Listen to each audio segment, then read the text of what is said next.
so I'm just like wrapping myself in my jacket. I smell like beef jerky. And I fall asleep for probably 10 or 15 minutes because it's super uncomfortable. And like there are all these weird sounds. If anyone has ever heard the sound of the howling monkeys, it's awful. Next thing my racing partner does, because he's a boy, and that's what boys do, he finds a rock about this big and he throws it down. So that shit was scary. We left really quickly. It smells like sulfur, which I thought was really awesome. So another bucket list item crossed off. So things are going to be unexpected sometimes, and interesting places, interesting adventures will have you check off your bucket list items in a ways that you maybe didn't expect.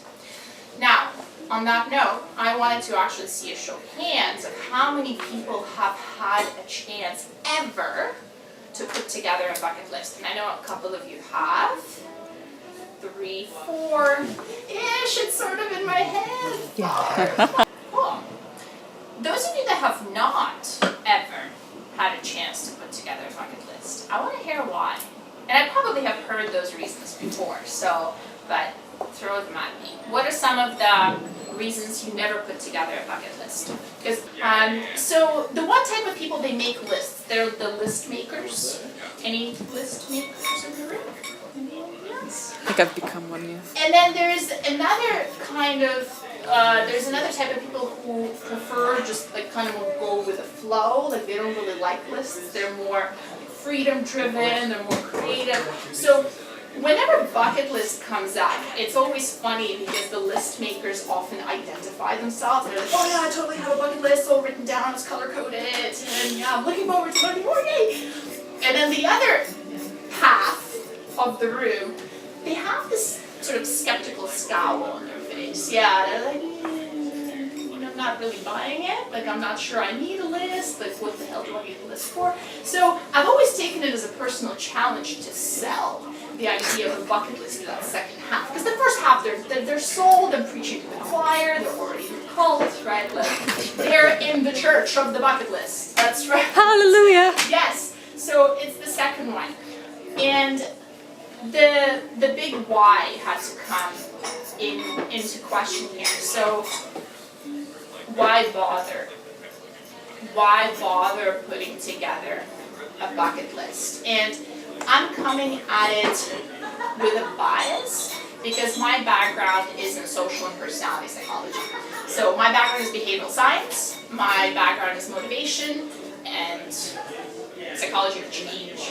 And I know that research actually shows us that when you have a clearly identified goal, it's easier to keep up your motivation for that goal.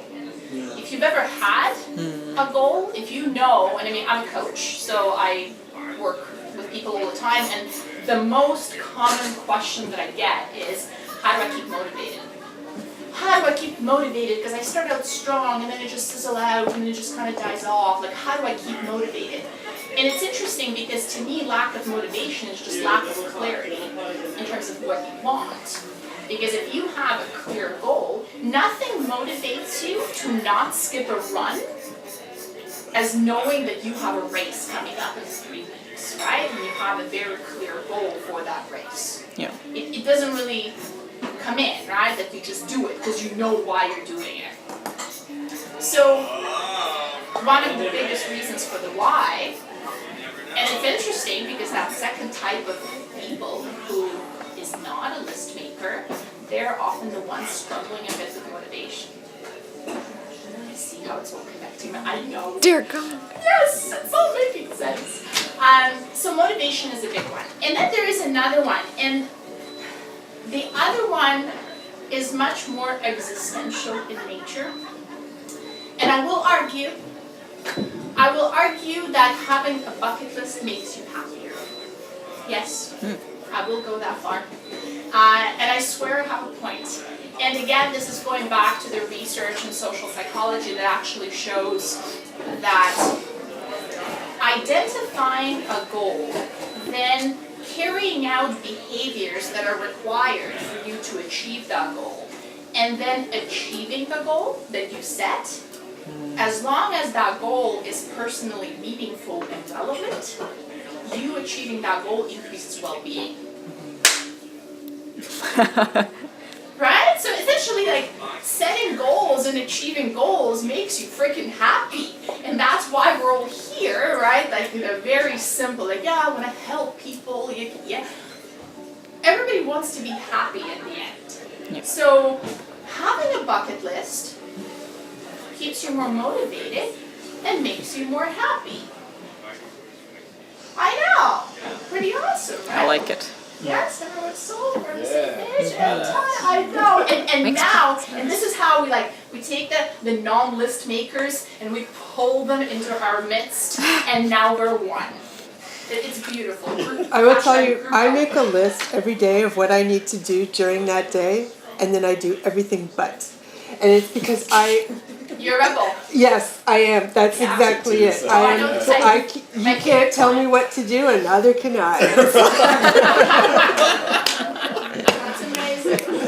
At least you know. Oh no, like as soon as it's the Gretchen Rubin 4 tendencies, as soon as I heard that, I was like, oh yes. Yeah, that's Basically. lovely. And the thing is, I mean, I'm a rebel as well. So it's interesting because for rebels, challenge is to figure out how not to be tied down by their own rebelliousness, because the eternal pursuit of freedom turns into a cage. Yes, it does.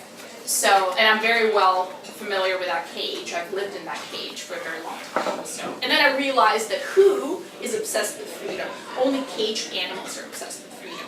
Because free animals don't care about freedom because they're free roaming in the forest. I'm like, shit. That's so I feel ya.